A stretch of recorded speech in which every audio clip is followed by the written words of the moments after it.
We're going to be talking about negotiation stuff, which is awesome. This is usually my favorite part of the interview. I think more so because there's a big juxtaposition between where I was at and where I am now. I think originally this was like the scariest thing to ever do. And I was just chit-chatting with Garen here just before we started. Still kind of make that mistake on certain things. So it's definitely, you don't learn it once. It's a work in progress forever. So it's a fun one for me. I feel like I've definitely gotten a lot better over the 6 years of doing this. And the best part is it's like probably one of the single most things that you can do to really make a huge gap in how much money you're going to make or your position that you get into, just by willing to get uncomfortable a little bit in the interview process. So without further ado, let's go through that. I got a presentation for us. So let me share my screen here and we can kick this off. Any questions? I always like to ask this. Any questions before we start here, in case you guys have anything that we want to get to for sure? And if not, that's totally cool too. Okay. Well, if there is, let me know. We can make sure to hit on it. All right. So I'm going to break this out into really 5 different sections that we're going to go through. This will probably be 30 minutes, maybe 45 if you guys have things you want to add on.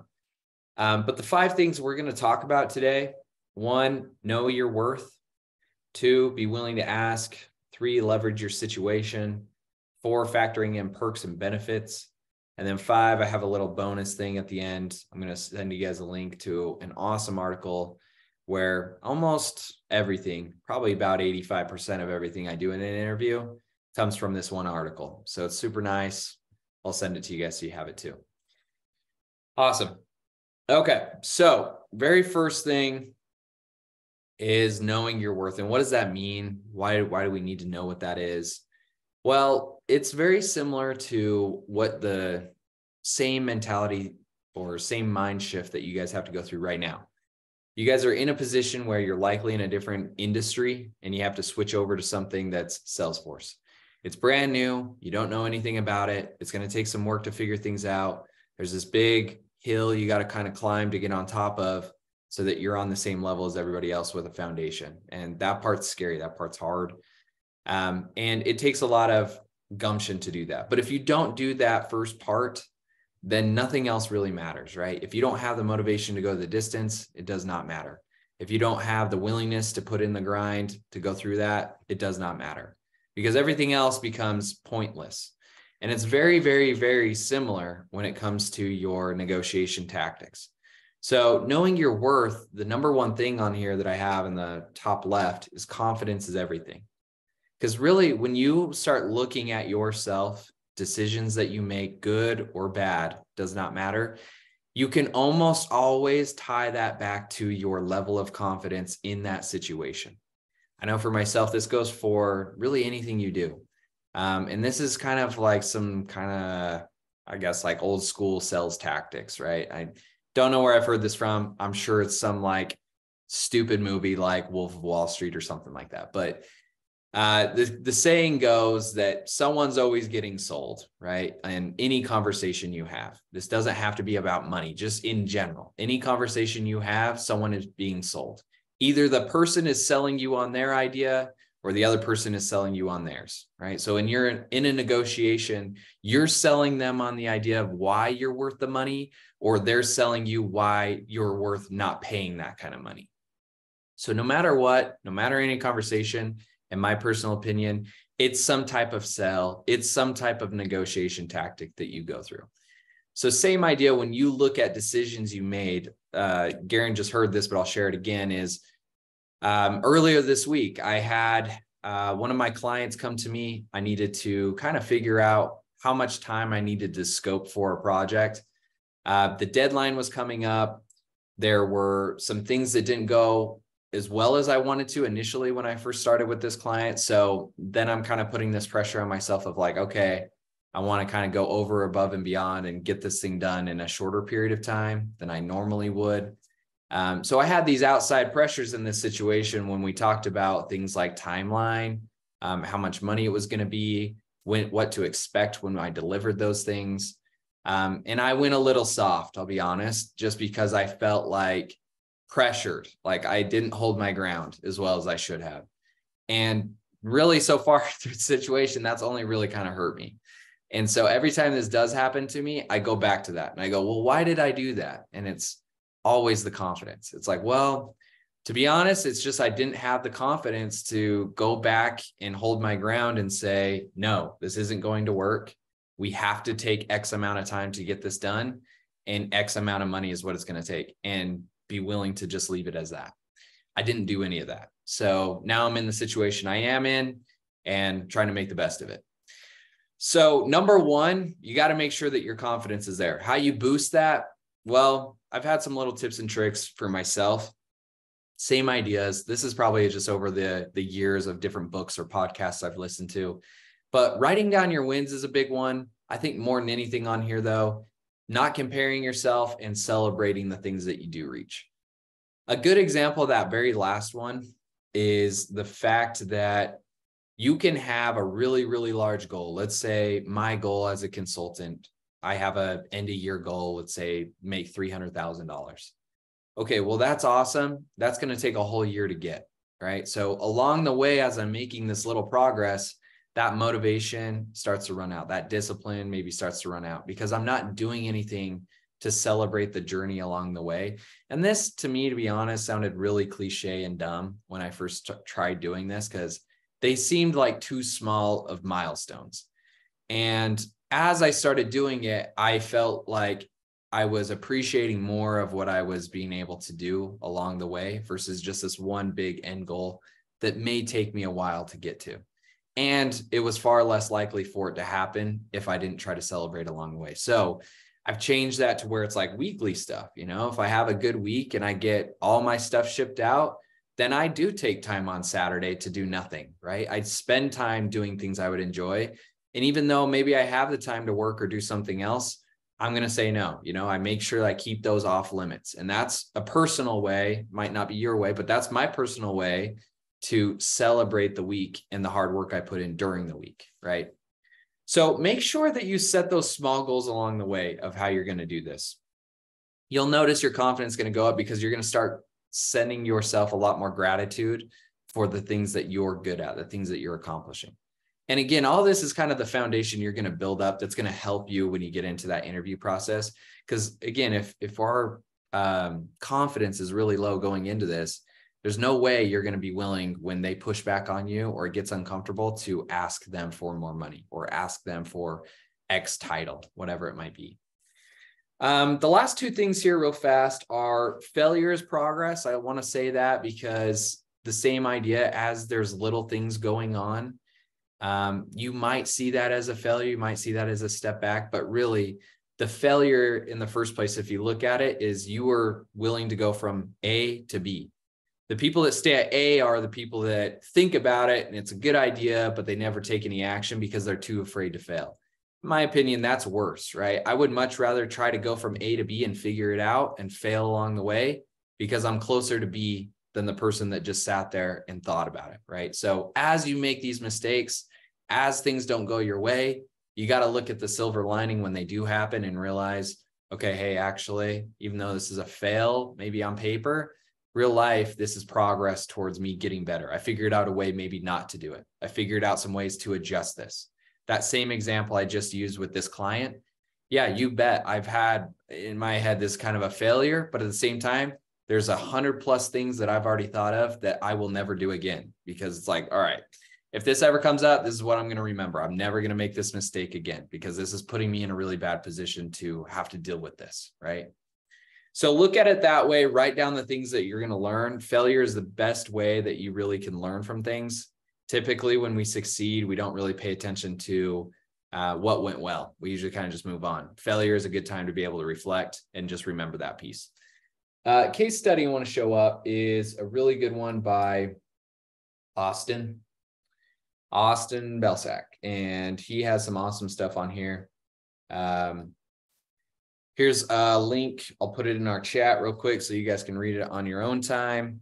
You can go to our chat. There you go. Feel free to read through that if you'd like. But this is a really good example of the same idea of just being tenacious, getting after it, making sure you don't give up, which has 300 job applications he does in 2013, basically gets turned down by all of them, all finally to get his end result, right? And he goes through this process with you. So highly recommend reading through this. He talks about some awesome things to keep in mind as you're going through this. And it's relatable to us, right? When you first start, you don't really have the skills that people are always looking for. You have to kind of find these diamond in the rough people that are willing to take a chance on you, a junior admin position. And it takes work, right? You're going to apply a lot and you're going to get rejected a lot. And that's part of the journey. So this is a good way to kind of keep your head up and use some different tactics that he's gone through. Awesome. Let's go to the next slide. All right. So first one on our list here after confidence is going to be the willingness to walk away. This one's huge because just like that example I keep going back to, if you can get yourself mentally to a stage where you realize, what's the worst case scenario here? Let's go back to my example where we're talking about getting a quote from a client and figuring out if I'm going to take a project. Okay, in that example, what's the worst thing that can happen? They tell me no, and I lose out on what's the cost? I lose out on $0 because they haven't paid me anything, right? The upside is they do pay me, but currently they have not paid me anything. They have not done anything. So the worst case scenario is if I shoot high, they just say no, and I move on and my work-life balance is still intact and I'm still a happy camper, right? I really don't lose anything. So before an interview process, I try to do the same thing, which is, okay, maybe I really like this company and I really want to get hired here, but what's the worst thing that really happens? Really the worst. Am I going to die? No, I'm not. Am I going to lose the money I already have? No, I'm not, right? Do I have a job? Maybe you have a job already. Okay, I'm not going to lose that job. So really the only thing that happens is I got to go back to the grind to find another one to interview for. That's the worst that's going to happen if I shoot high. Because you got to also think that there's something more to this, right? It's not just the fact of getting in there, taking the job. You want to make sure this lines up perfectly with what you want. And so if you have that in your mind, it makes that confidence go up even higher. It makes it easier to get past all this because you're not making that decision on the fly. You already know walking into the conversation, I'm ready to lose this whole thing. I'm ready to lose the entire interview if I need to, if this doesn't line up the way that I want it to. Most of the time I've seen in my experience, people don't go in with that mentality. They go in with the idea of, okay, I got an interview. I got to get this interview. This is it. This is what I have to do. And so when it comes time for you to negotiate, you're really soft. You're not really going to negotiate because in your mind, the worst case scenario is losing that interview. And you're going to do everything you can not to lose it because you don't want to go back to trying to find out a new job, right? So you really kind of just take what's given to you. And I do think that there are some situations when that's okay, especially for a lot of you that are really just starting out. And, you got to kind of look at your situation, which we'll get to next, which is, do I really have the same leverage as maybe a tenured person? If I'm looking at myself as a junior versus somebody who's been doing it 10 years, yeah, I'm not going to be able to command the same things as the guy with 10 years, right? He's got more on the table that the company wants than they want from me. If I'm an entry level, maybe I do go in a little soft, and maybe that is the key, just going in, getting my foot in the door, right? So that I can move on to the next job. So you got to kind of put yourself up that way. And just kind of focus in on what makes sense to you. All right. Awesome. Okay. Next part is something I just hinted at, which is leveraging your situation. Okay. So leveraging your situation when it comes to this, you kind of want to pay attention to these 4 different things: doing the homework, action lowers fear, multiple interviews going on, and what the goal is of that interview. Okay. So we're going to go a little backwards this time. That bottom right interview summary, keep that in mind. That is the exact point of the interview. Their goal is to get the lowest amount. Your goal is to get the highest amount. So a successful negotiation between 2 parties is typically where neither one is fully satisfied, but you compromise somewhere in the middle, right? Because their goal is always going to be to shoot as low as they can. Yours should always be to shoot as high as you possibly can for your value. And so if you've both compromised and maybe you didn't get everything you wanted, but you got a good bump, okay, well, then that's successful. And same thing for them. They didn't get as low as they wanted, but they met somewhere in the middle. It's not the highest. Okay, awesome. They're ecstatic about that too. So keep that in mind when you're in these things, is that's their goal. You got to keep in mind what their mindset is going into this interview. They're looking at this from a business perspective, right? Yes, they're going to get to know you a little bit. Yes, they're going to want to hire good people. Yes, there are people things involved. But as a business function, as you guys have well seen with the layoffs, it's the same situation. Have they let good people go at all these major corporations that have laid people off? You bet. I'm sure they've had to let go people that they really loved working with. But at the end of the day, what is it? It's a business. And what does the business have to do? The business has to make money. The business has to meet the demands of the shareholders. The business has to profit. That's what the business does. And if it doesn't profit, you don't have a business. You don't even have anywhere to work in the first place. So keep that in mind, that really, no matter what they say, they could tell you all the fancy stuff that you guys are family and this is what they want and they're there for you.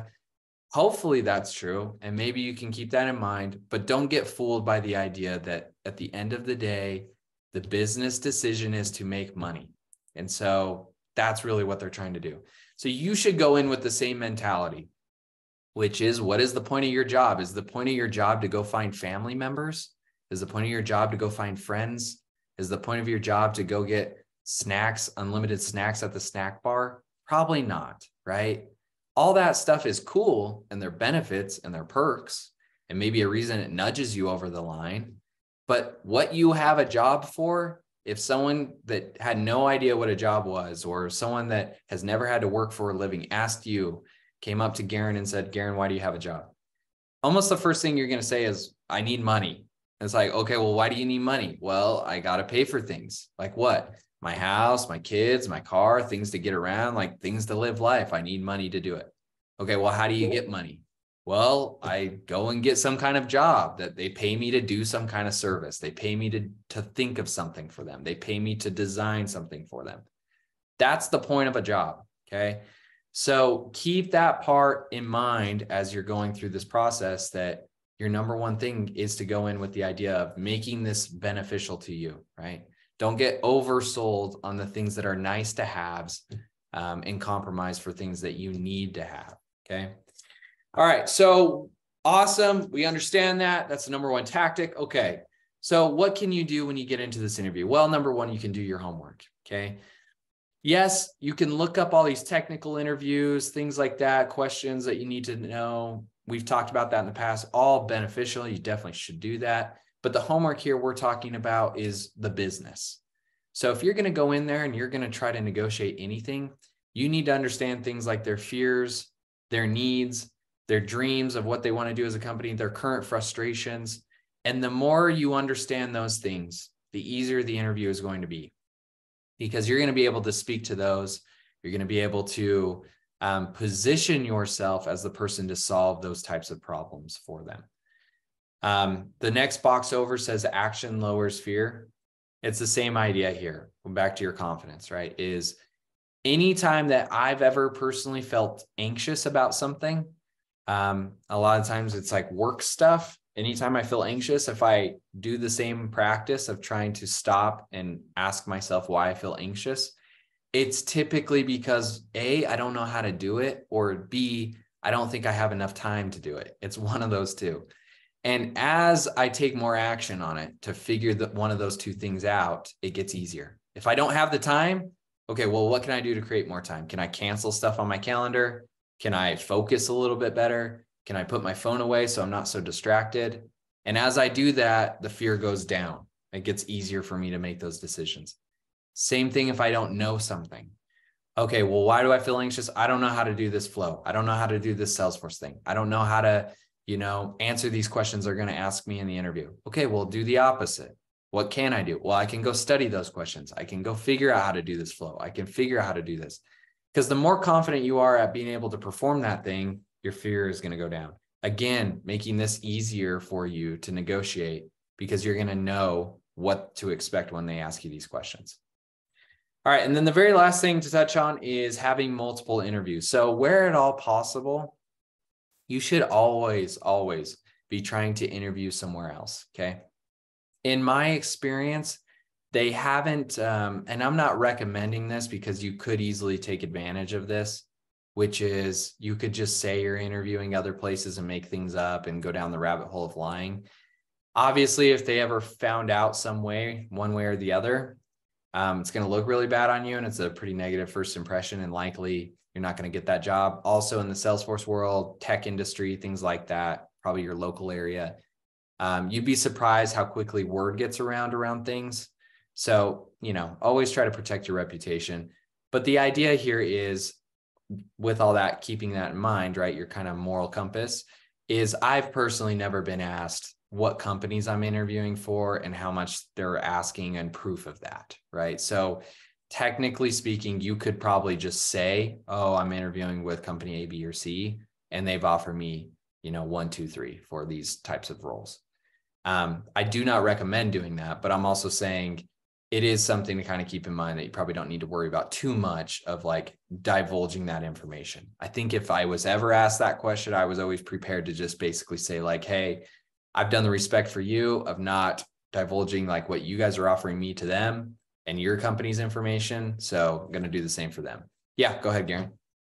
Yeah, I was going to say, I heard something that was pretty cool. Somebody said, if you're ever in an interview and they ask you that, like even, this is kind of along the same lines of like positions you're interviewing for or how much, you can just say, I'm interviewing for positions in this range.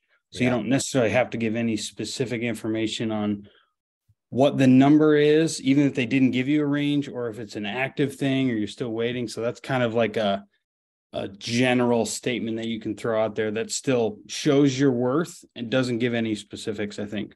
Yeah, that's great advice. Yeah, that's a great way to do it. And it keeps everything pretty civil too. So you're not getting into other people's business. So I like that a lot. Same idea here with the interviews. Very last note is, I know it's not always possible. Always be pushing yourself though to do that. Whether or not you're going to have one and you use kind of some fancy wording to get around some of these questions, more so the point for me has also just been a good check too, because you might go to one company and they offer you, let's say $70K to start off. And in your head, you're like, wow, that's over the moon. That's awesome. But what if the next one was willing to offer you 80 plus benefits plus unlimited PTO?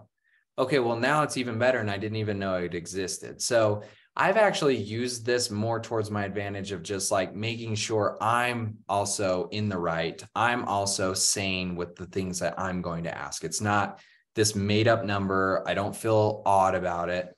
And again, back to our confidence, which is the number one thing in all of this, is that's going to add to it. Because when you do go back and say, hey, no, I think that's low, you'll actually be telling the truth to yourself, because you will know, hey, no, there is this other position. I went and interviewed for it. They offered more. So I do know people pay more, like firsthand experience. It's not just something I read online. So I've used it more probably for that advantage, because as you guys know, people can read your body language, your tone of voice, all that kind of stuff. So it does a world of a difference when you actually know for sure that these things are true yourself. So just one last tidbit there. Awesome. Okay. So yeah, this is kind of a line that Garen just used. We're going to go over kind of the same thing here. Some stuff that you can have as far as rebuttals go. But the same idea here is, I would say, just make sure you're factoring in perks and benefits. The link I'm going to give you guys at the end is, long story short, it's kind of a cool story, but basically it's about this guy that is interviewing for something. He has a job, he gets the job. Okay, cool. Once he has this job, he decides that he wants to kind of negotiate for something insane. And he decides to take this same approach. This is kind of a pie in the sky, just more of like, keep your mind open. Okay. We're not saying that you should go and do this, or this is every single company is going to do this for you. It's just a story to get your mind kind of churning and thinking about this in a different way. So he's working at this company. He decides for himself, what would be awesome? What would be awesome is if, I could take 3 months off every single year and just travel Europe. That's really what I want to do. I'm single. This is what I want to do. So instead of deciding to just say, hey, you know what? I'm going to just quit this job because obviously I can't take 3 months off. That's insane. He talks with a friend. His friend tells him this stuff about negotiation, and nothing is ever off the table. He's a good performer. He does his job well. The company likes him. He has a good reputation with the company. So what does he do? He goes to his boss. He tells his boss the story, and he just leaves it open. He doesn't say he's going to quit. He doesn't say anything about it.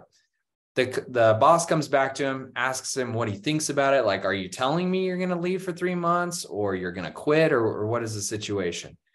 He then goes into it by saying, well, I prefer not to quit, but this is something I really want to do. I've had my mindset on it, blah, blah. It would be awesome if I would be able to get this time off.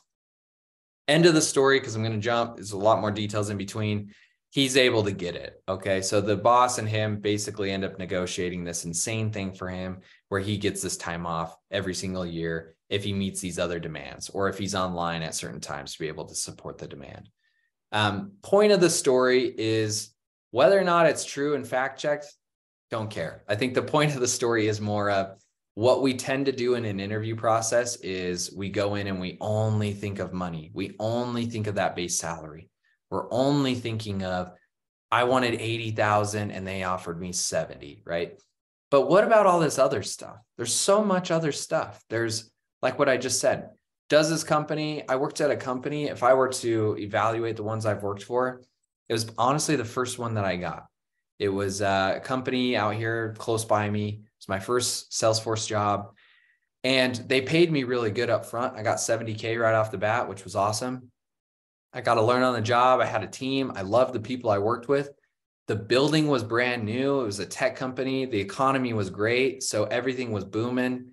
And so on that, literally, if I could think of this job again, anytime my wife asked me like my favorite job, even though this wasn't the highest paying, it was definitely my favorite. When I look back, it was a mix of the people were awesome.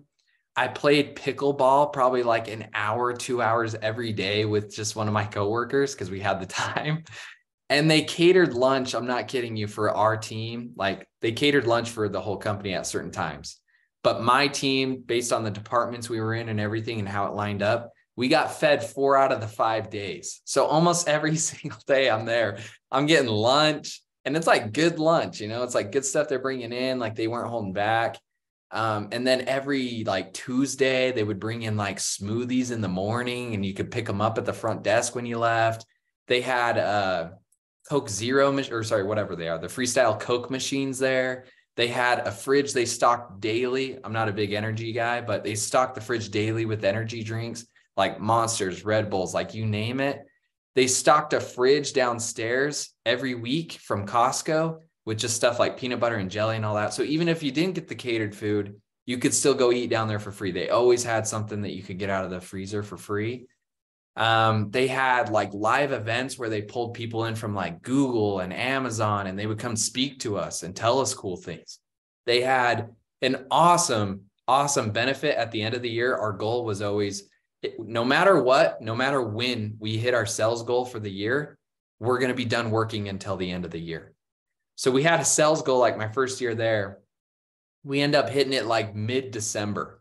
We're off from December clear until past the new year. So all this to basically say it was insane with the other things outside of money that these guys offered, right? It wasn't just, okay, I'm here for a paycheck. No, it was like awesome for everything else that I got. And I went through another one. The quick story on this one is how I lost a lot. Is the next company I went to, although it wasn't as amazing as that one, it was pretty close to it. They had a lot of some perks that were similar to that. And I eventually ended up leaving the company for a higher base salary. So I went from like 90K to like 120. So I'm like, oh, this is better. I got some awesome stock options still and all that. So the money was still good. But as soon as I left, I had a lot in stock at this startup.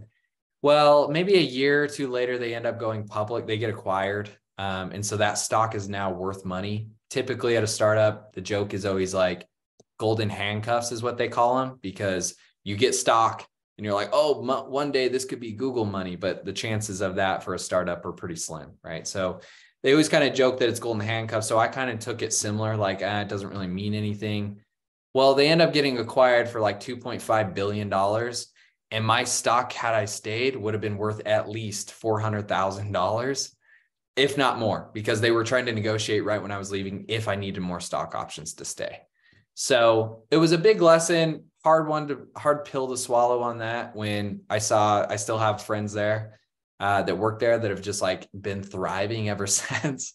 Where I'm just like, kind of the same thing. Like, I probably could have just been more patient, grinded it out. I probably would have got my raises as normal, maybe not exactly when I wanted them, but it was also an awesome environment. I was, felt like I was well respected there, had a lot going for me, awesome company that way. So all this is to say, don't just factor in money when you're looking at this stuff, right? Think of the other things that are going to be important to you, and if I'm in Garen's situation, I keep using him as an example, but if I have kids, okay, well, hey, like taking time and not working on weekends and maybe a little more passive during the day where I can get up and do something and be flexible with my schedule. If I got to drop my kid off or I got to go to a soccer game that's far away, all that's going to be important to me. And if the money, I can't get that raised up, well, then the next thing I'm going to go for is, what's my PTO situation look like? What does my work-life balance look like?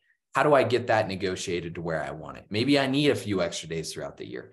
Maybe I need to make sure that it's clear with them that every Thursday at 2:00, I'm off. I got to take off at 2 because my kid does soccer and I got to get somewhere for him, and they're willing to do that kind of stuff. The problem is people just aren't willing or don't think it's on the table in the first place to negotiate. So think outside the box is kind of the main point on this.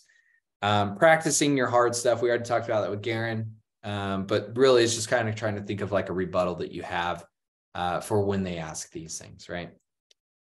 All right, cool. So let me send you guys this link real fast, but I do want to see if there's any questions about anything that we've talked about for tonight's call. Let me send this over while you guys are doing that. I didn't read the chat yet, so okay, gotta go. Max, cool. Outside the box. All right, cool. So here's the link. Feel free to read it. You may have read it already. It's awesome. It's a little bit of a long read. I would say every single time I've gone into an interview, I've reread this to kind of refresh myself on the details. So it's one of those that I would definitely use more as a workbook than a one-time read, because there's a lot of things in there that are like, okay, he talks you literally from A to B of the interview. So I'm going to start interviewing. This is how I'm going to do it. This is what I'm going to do. Okay, I got the offer in hand. This is now how I'm going to negotiate that offer. This is what I'm going to say. So there's a lot of great details in there that I would always refer back to so that you can kind of refresh yourself on that before you start going through the process.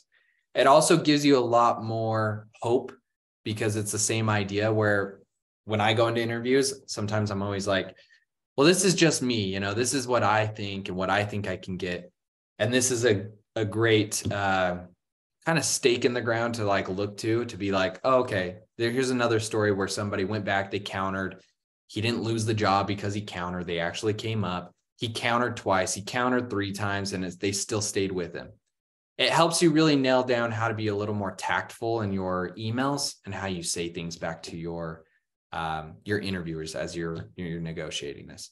I think the only thing that I just thought of that I didn't touch on specifically yet is the actual negotiation process itself. So for me, what I will do is go through the entire interview process. This is what's worked well for me. I've gone through the entire interview process. I make sure that I'm trying to be really likable. I wait until the offer in hand, right? Until they give me an actual offer. And when I say offer in hand, I don't mean a verbal. I wait until I get that email where they've actually sent out an offer to me that I can review. The very first thing that I do after I get that offer, love it or hate it, I'm going to tell them that I really appreciate the offer. I appreciate that they offered me on this. I'm excited to work there. At this point, I probably should be if I'm considering an offer from them. And then the very next step after I tell them I'm appreciative is to deflect. So sometimes they've called me and given me a verbal, and then they kind of want me to like accept or decline. That's only happened once. I think that's a little aggressive, but it has happened.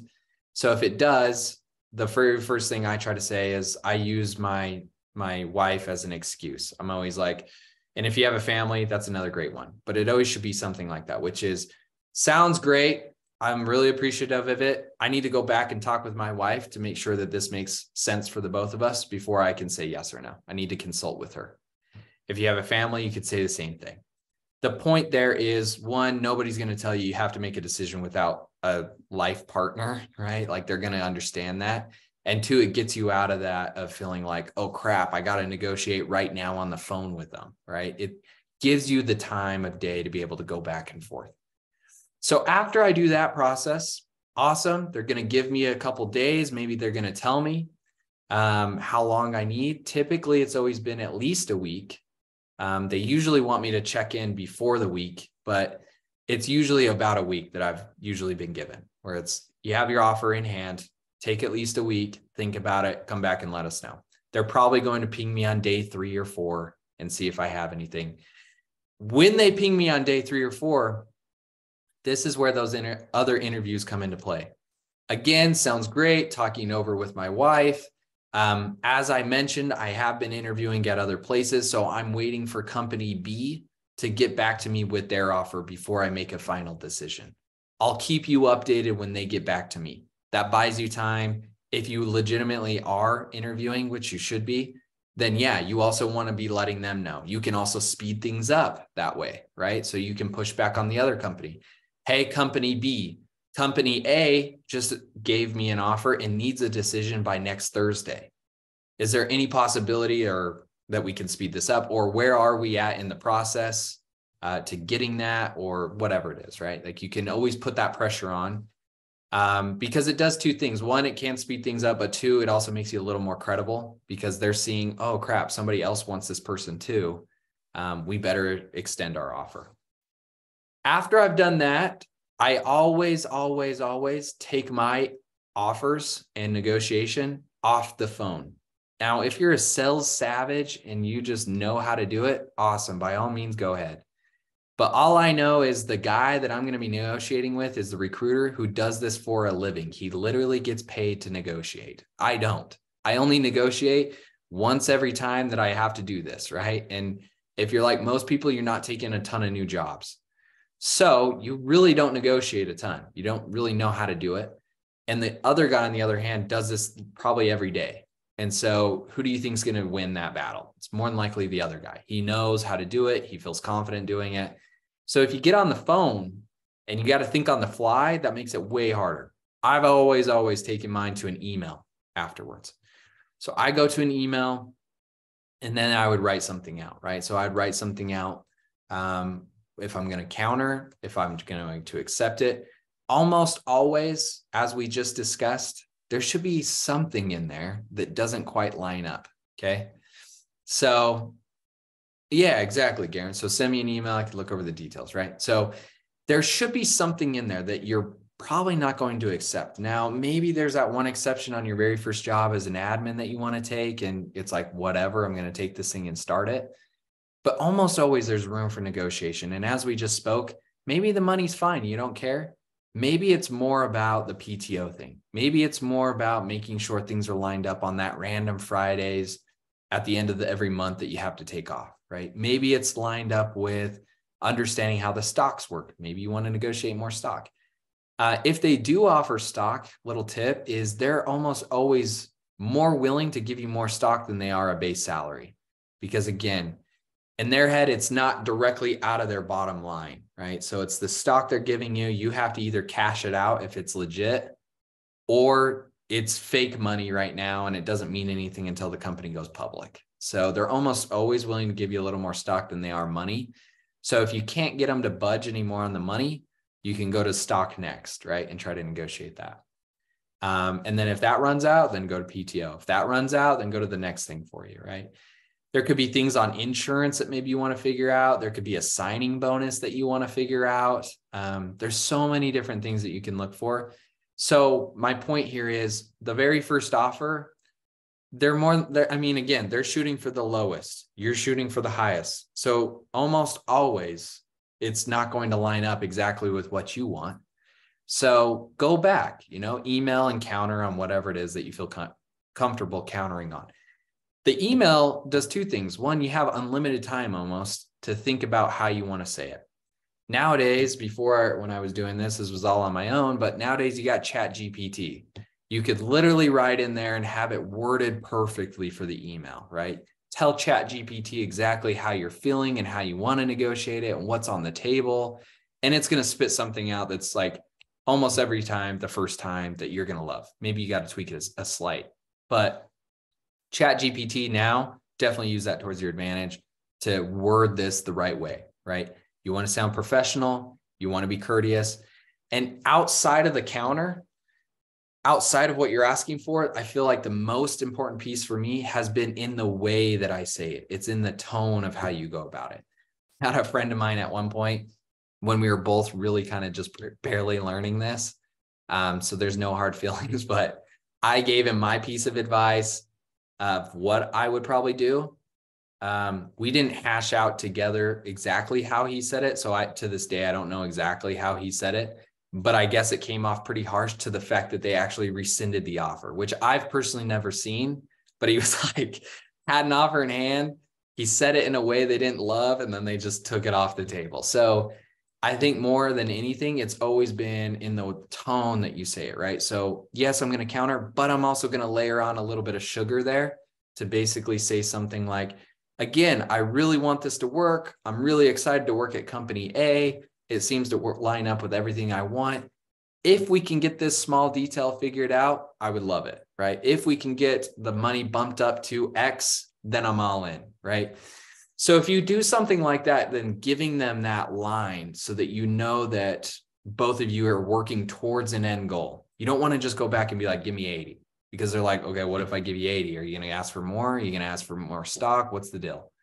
So you kind of want to layer every single email with a little bit of something to say, hey, like, if we can get this, this helps me get closer to my goal, right? My goal is this. And if we can get that, that's going to help me. And really at the end of all the countering, depending on how many times you go back and forth, usually for me, it's been like 2 or 3 times at most. Maybe I've done a 4. At that point, the very last one, when I go and do that last counter, and I know that that's like my last Hail Mary, if I can get that, I'm all in. I tell them that because I want them to be like, okay, we're done playing games. Jordan said, if we can get X amount of money for him, we're done. He's signing today. And I'll throw that in there. I usually say, if we can get X, then I'm good to sign today. Send me the offer. I'll sign it and send it back, and we're good. Like, done deal. No more negotiation. Because that's going to help the recruiter know, like, okay, just like his job, a lot of them that I've known have got paid a little bit of commission off of that. So in their idea too, they're also getting paid, and their performance is also based on hiring good people, right? That's what they do as a recruiter. So in their mind, it's also a little bit of their own job, right? So they want to close the deal fast. They want you to get hired. At this point, the recruiter could care less, right? If you've gone through the works and everybody else on the team liked you, okay, the recruiter does not care now, because he's like, yo, they like him. At this point, my job is to close the deal. So what I want to do is I want to close this deal for the best possible price we can come to. So I don't care. Let's get this done. How do we do this? So as you layer these things into your email, and as you tell them things like, if it is the last Hail Mary, hey man, this is the last thing. After that, we're good. That stuff's really going to help move that along, because then they know, all right, he's done playing games. I want to close the deal just as much as he does. Let's get it done, right? Like, I'll send him the contract. Let's move that thing up. Who cares? It's an extra 5K, or who cares? It's a little extra stock. He's going to sign today, and that's worth it for the hassle, right? So there's a lot kind of being said there, but that's more or less kind of how I go through that process. There is no cookie cutter way. Every person's different. Every situation's different. Every company is going to approach it different. You might not work with a recruiter. The very last company that I worked at that wasn't my own, it was like a vice president or something like that. So it was a little different how I had to approach it, right? Because he's not a recruiter, and I felt a little more comfortable with recruiters because, again, they're not really bought into all this. They don't actually care what you get paid. They don't actually care about certain things. They're not going to work with you. You won't really see them again. You're not going to interact with them. They're just kind of like, get this guy in, you're going to go do your thing once you're in the company.